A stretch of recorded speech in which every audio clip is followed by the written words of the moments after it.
Prueba del signo. La prueba del signo es una prueba no paramétrica que en general las pruebas no paramétricas nos permiten resolver pruebas de hipótesis, pero utilizando procedimientos alternativos al análisis de varianza o pruebas P, pruebas basadas en distribuciones conocidas y suelen ser pruebas de hipótesis sobre promedios o varianzas. La prueba del signo es equivalente a una prueba T de promedio apareada. Apareado se refiere porque los datos son tomados en un mismo individuo o en un mismo objeto. O sea, se toman dos datos en un mismo individuo u objeto, normalmente el antes y el después, y se quiere verificar si entre el antes y el después ha habido una mejora o no. En general, esta prueba se usa con datos que poseen una distribución conocida, por ejemplo, variables cualitativas, incluso cualitativas, mejor o peor, un producto es mejor o peor que el otro, sin dar un valor, solo decir es mejor o peor. Muy bien, la prueba del signo permite verificar hipótesis sobre las diferencias de dos conjuntos de mediciones tomados sobre los mismos objetos, muestras relacionadas. Se llama prueba del signo porque si las diferencias entre una medida y la otra mejora, se pone un signo más, y si empeora, se pone un signo menos. O sea, finalmente la estadística va a ser contar signos más o signos menos. Y la hipótesis nula es que el número de signos más es igual al número de signos menos. Es una prueba sobre la mediana. Y hipótesis alternativa, la mediana de ambos grupos no son iguales, o sea, el número de signos más o menos no son iguales, son diferentes.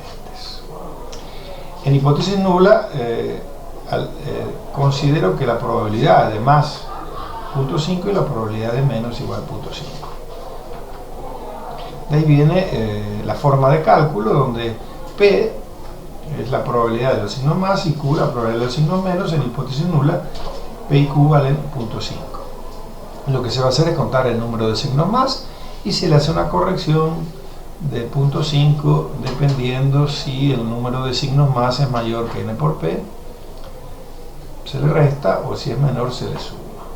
Y luego se maneja como una prueba con el valor de una prueba z, donde el valor frontera sería 1.95 para un alfa de 0.5, y acepto o rechazo la hipótesis nula. Pero si trabajo con software, como normalmente se suele hacer, lo que se va a considerar es si el valor P, la probabilidad del valor calculado, es mayor que 0.05, se acepta la hipótesis nula. Si el valor P, la probabilidad, es menor que 0.05, se rechaza la hipótesis nula y se acepta la hipótesis alternativa. El problema: tenemos un grupo de estudiantes, le hicimos una evaluación en un primer trimestre y una segunda evaluación en el segundo trimestre. Se quiere saber si hay diferencias entre el primero y el segundo. La hipótesis es que las notas mejoraron en el segundo trimestre. Entonces, en el segundo trimestre van a ser los signos más.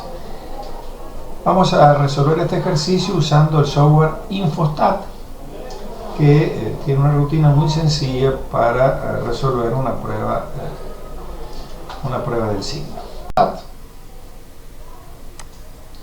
Y en este caso son 30 estudiantes, donde se tomó la nota en el primer trimestre y la nota en el segundo trimestre. Se quiere saber si la nota mejora o no en el segundo trimestre, esa es la hipótesis, respecto al primer trimestre, o si la nota sigue siendo igual. Entonces, estoy con el software Infostat, estadísticas, me voy a inferencia basada en dos muestras. Tengo dos muestras, el antes y el después.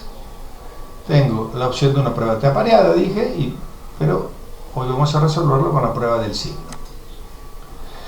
Muy bien, coloco primero, segundo semestre, porque va a ser la resta, segundo menos primero, entonces son los signos más. Da lo mismo el orden, pero por un problema de visualización, si mi hipótesis es que mejora en el segundo, pongo primero el segundo, y luego va el primer trimestre. Le digo aceptar, la prueba es muy sencilla, me va a dar el número de datos, el número de más o menos, y lo que me interesa es la prueba P, el valor P. Entonces observo que en el primer trimestre se mejoró 22 veces y se empeoró 5 veces. O sea, significativamente hubo más mejora, hubo más casos de mejora que casos de no mejora. Y el valor P me dice que estoy en la hipótesis alternativa, por lo tanto las notas no son iguales en el primero o segundo trimestre, y por el número de signos más concluyo que hubo una mejora en el segundo trimestre. Muchas gracias.